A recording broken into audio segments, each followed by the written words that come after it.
Okay, so good start to trade. Now let's address some numbers and earnings that came in over the weekend. And Thermax is the company on our radar now.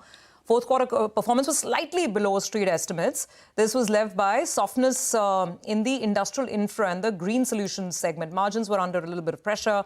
The order inflow has also declined. Ashish Bhandari, Managing Director and CEO at Thermax, is with us to give us some trends. Ashish, hi, morning. Thanks so much for joining in. As we start, I just want to put the full year picture in perspective as well, because your business tends to be lumpy. It depends on order flows, one quarter up, one quarter down. For the full year, the industrial products business has grown 12%, industrial infra at 6%, green solutions, which is obviously a lower base for you compared to the other segments, it's grown 36%, chemicals 15%. Can you give us a sense, a broad overview of FY26? How are you looking at overall revenue growth for the company? And within that, what is your performance expectation from each of these businesses? Good morning, Surbhi, and thank you very much for having me today. Before I talk about FY26, let me just very quickly put a stake in the ground on the last quarter and the year as a whole. As you said in your opening, there are a couple of things for the quarter that did not work out as well. First, on the orders side, this was below our expectations. And I've been talking about having a good inquiry inflow. We would like to see that come in and converting into orders as well. Second was on the profitability side. There is actually a portion of Thermax which is working extremely well. And this is the majority of Thermax. You will see industrial products.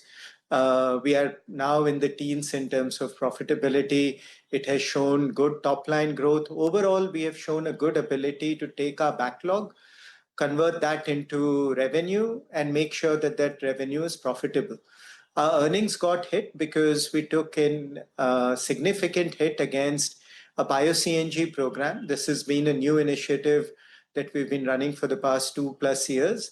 And this last year, we had significant losses against this segment. So for the year as a whole, we have taken 150 crores of losses against these bio-CNG projects, which should now close the chapter in our mind, at least on these projects. And we look forward because this whole segment can be a long-term growth segment for Thermax.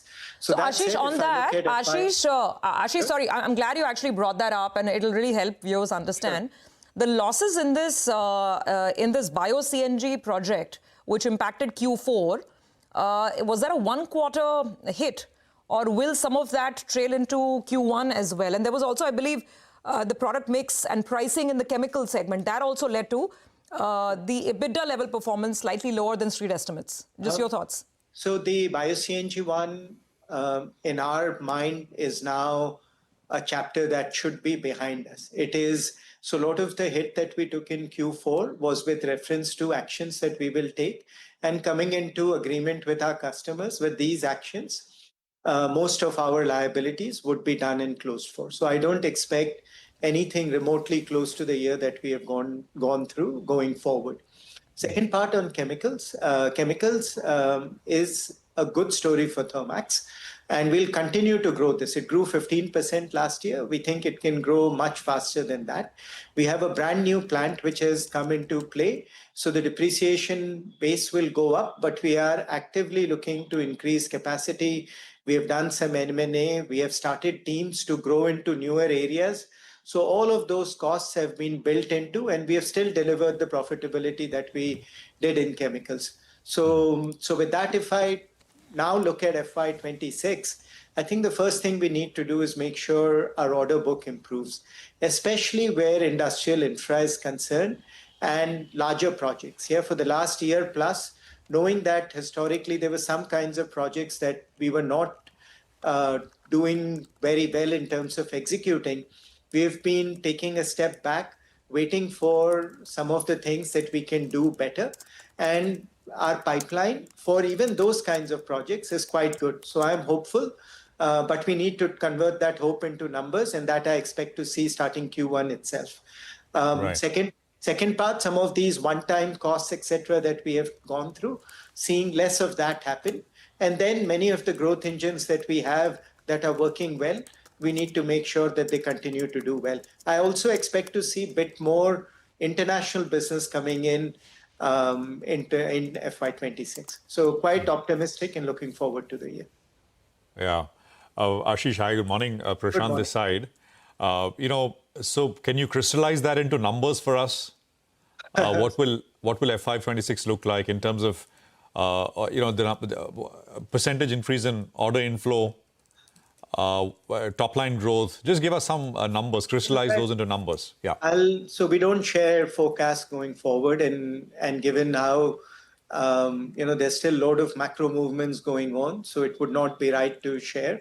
But if I break it up into the four pieces that we have, industrial products, we've been showing steady growth, decent profitability. We would want to continue to be on that journey throughout. Industrial infra, we have been extremely conservative. We have had a few quarters where our order books have been lower. I would like to see that go up. And we do see in steel and power and international and even refining and petrochemical, the base starting to build. Yeah, now we need to see this inquiry flow show up into orders. Chemicals, we would like to continue to grow 20% plus going forward. Green solutions, we will be conservative. We will go slow in areas where we think profitability may be challenged, but we want to continue to be on a growth path for that business as well. So that's how I would look at the year. Would love a year where there is stability on the execution side and an acceleration on the orders front. What about industrial products and industrial infra? You said chemicals this year should grow at 20%, but the two big chunks of the business, what's the growth visibility? Some numeric rough ranges, perhaps. I think 15%, 20%. Look, I think we can just go through the year and take it quarter by quarter, and especially industrial infra, where you tend to get bigger projects, where kind of they can be 0 or 1. Let's just go through the year and we'll see. Yeah, all I can say is we're starting with a decent inquiry pipeline, but I said that for Q4 as well. We didn't do a good job in Q4 in converting that pipeline, but I'm still quite bullish on Q1 and the period going forward. Okay, all right. You're taking that on board as well. Last quarter wasn't as good as you expected. Hi, Ashish. Good morning. Good to see you. When you briefly mentioned about exports, right? The international business. I think out there it was around 23%. In the past, you've said you would like to be around a fourth of your business. For this year, what kind of a contribution are you looking at from exports? Point number one. Point number two is what kind of growth you're factoring in out there? Because the globe is a very, very different place right now. You have tariffs, you have geopolitical tensions as well. What kind of a growth estimate you have? So you're asking me the same question in 2 or 3 different ways. So I'll try my best to give the same answer I've been giving. That's not fair. Ashish, you have to. Ashish, you briefly mentioned exports, right? So yeah, let me simple points. It'll be a fourth of your business for this year as well? It can be more than a fourth of our business. More than a fourth of our business. So exports will outgrow what domestic business is likely to do? I think exports can be faster than our domestic business. On the domestic front, the reason I'm more bullish perhaps is that on industrial infra, we have been very quiet. Yeah, we have been subdued in our order intake, and the pipeline is continuing to build. April, we have had a couple of medium-sized successes. I would think we can have a good year of industrial infra. We can have wins where the pipeline exists to get those wins. Yeah, right. So which gives the confidence. And chemicals, as I said, we have done a lot of work to have newer engines coming in. If I add all of that up, it gives me a reasonably bullish overview of what this new year can be like. Ashish, we've spoken about this in the past as well. The large projects are now no longer there, right? I mean, chunky, which used to be the case 10 years, 15 years ago, they're much smaller in that sense orders. Still meaningful, but it's more disaggregated in that sense. That continues to be the case, right? And of course, I mean, the point is, in terms of capex from companies, are we really seeing a big push coming through? Not really. You'd agree with that, right, Ashish? I would say I would agree with that. But when I see multiple sectors, which I've been saying, we would love to see steel, power, refining, petrochemical come into play. I think now that inquiry pipeline is building up. If I just say how many projects we have that are 300 crore plus. We have more right now than any time last year. Yep. So that gives us some amount of confidence. And as I said, the international pipeline, which is something we've been working towards, is also better than what we have had in the past. Ashish, to the often asked question, very briefly, last 10 seconds left on the interview, to the often asked question, is private capex picking up in India? What would you say? You have your ear to the ground. You talk to the buyers on a daily basis. I would say